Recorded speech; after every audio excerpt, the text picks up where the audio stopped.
So, lilimang buwan pa lamang. Arlene Lim Farol, The Evening News.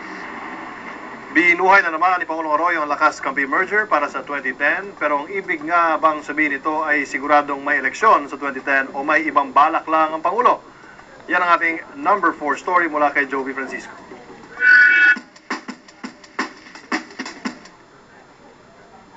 Pinagsama ng Pangulo ang kanyang mga kaalyado mula sa Campi at Lakas sa iisang lugar sa Clark, Pampanga kanina.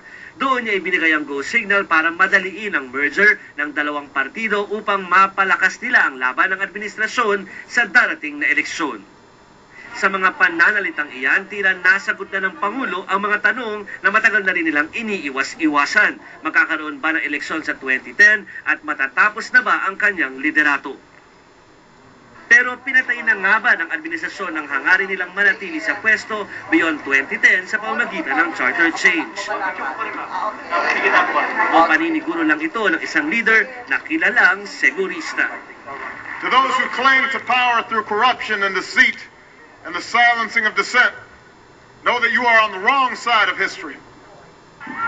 Usap-usapan sa maraming political circle dito sa ating bansa na nagdadalawang isip na ang administrasyon sa strategy nila ukol sa charter change dahil malabo makakuha sila ng suporta mula sa ibang bansa, lalo na mula sa Amerika.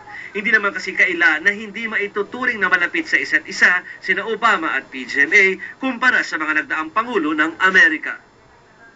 Kaya kanina, hindi na nabigla ang marami sa muling pagbuhay ng Pangulo sa Lakas-Campi merger na noon pang 2007 patay sindi. At sa pagdedeklara ng mga plano para sa eleksyon, kahit dati allergic siya sa usaping ito.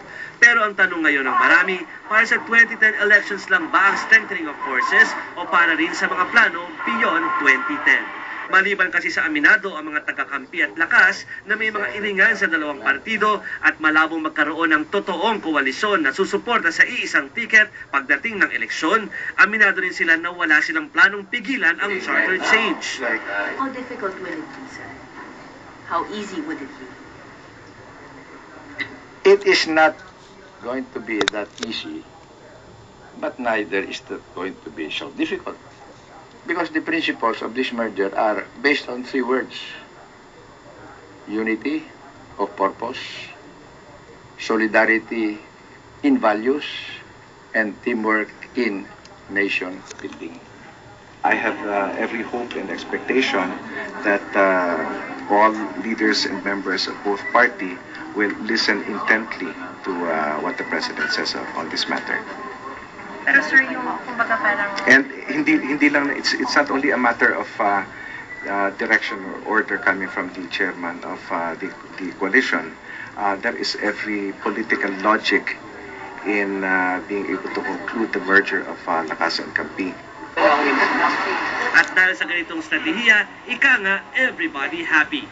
Ano man ang mangyari beyond 2010, nabuo na ng seguristang Pangulo ang koalisyon na sisigurong hindi mapapahamak ang Pangulong Arroyo pag wala na siya sa pwesto o kaya ay ang koalisyong magluluklok sa kanya bilang isang extended leader beyond 2010. Jovi Francisco, The Evening News. Still to come, just how bad is the job situation?